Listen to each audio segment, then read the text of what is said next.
ఓం శ్రీ గురుభ్యో నమః. ప్రతి మనిషిలోనూ సాధారణంగా రెండు కోణాలు ఉంటాయి. పైకి కనిపించే ప్రవర్తన ఒకటి, మనస్సు పొరల్లో దాగి ఉన్న లోపలి చింతన ఒకటి. లోపలి మనిషి ఎప్పుడూ మంచి చెడుల విచారణ చేస్తూ హెచ్చరిస్తుంటాడు. బహిరంగంగా ప్రవర్తన సాగుతూ ఉంటుంది. ఏ పని చేస్తున్నా దాని మీదే ధ్యాస ఉంచి శ్రద్ధగా నైపుణ్యంతో చేస్తేనే ఫలితం ఉన్నతంగా వస్తుంది. చేస్తున్న పని పట్ల విముఖత మంచిది కాదు. ఇష్టంగా కాకుండా కష్టంగా యాంత్రికంగా చేసే ఏ పని ఎక్కువ ఫలితాన్ని ఇవ్వదు. ప్రతి మనిషిని నేను అనే భావం నడిపిస్తుంది, శాసిస్తుంది. 4 అంతఃకరణాలు మనసు, బుద్ధి, చిత్తం, అహంకారం కలిసి నేనుగా ఏర్పడతాయి. అది అహంభావం అసూయగా మారితే మనిషి పతనానికి కారణమవుతుంది.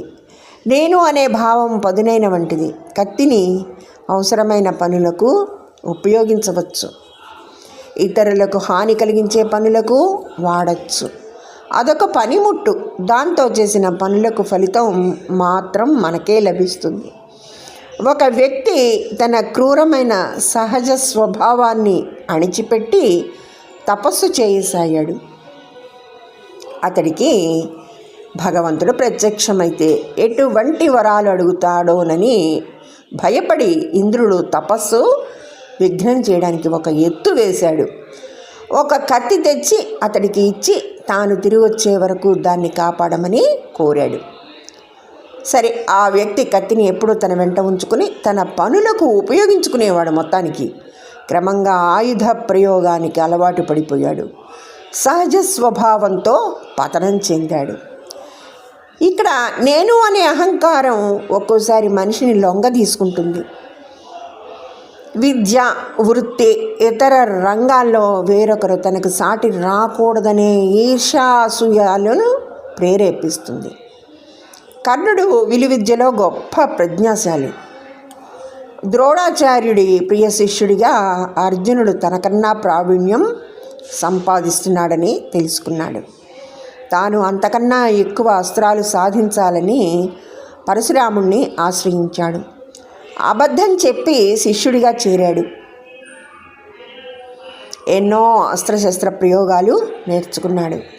ఒకరోజు గురువు శిష్యుడి ఒడిలో తలపెట్టుకుని పడుకున్నాడు.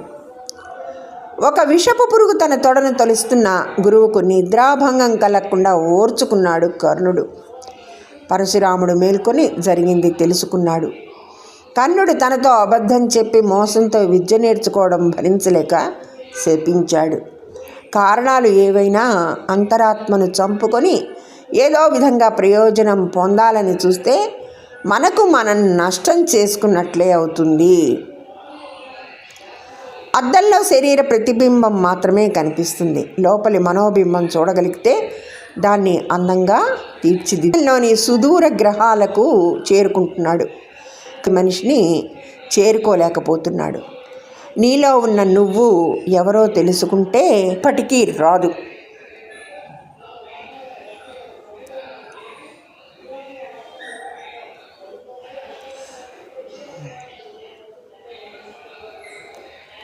అంతరాత్మను మనకి మనం నష్టం చేసుకున్నట్లే అవుతుంది. అద్దంలో శరీర ప్రతిబింబం మాత్రమే కనిపిస్తుంది. లోపలి మనోబింబం చూడగలిగితే దాన్ని అందంగా తీర్చిదిద్దుకోగలం. మనిషి అంతరిక్షంలోని సుదూర గ్రహాలకు చేరుకుంటున్నాడు, కానీ తనలోనే ఉన్న లోపలి మనిషిని చేరుకోలేకపోతున్నాడు. నీలో ఉన్న నువ్వు ఎవరో తెలుసుకుంటే నేనెవరిని అనే ప్రశ్న ఎప్పటికీ రాదు. ధన్యవాదములు. సర్వేజన సుఖినో భవంతు.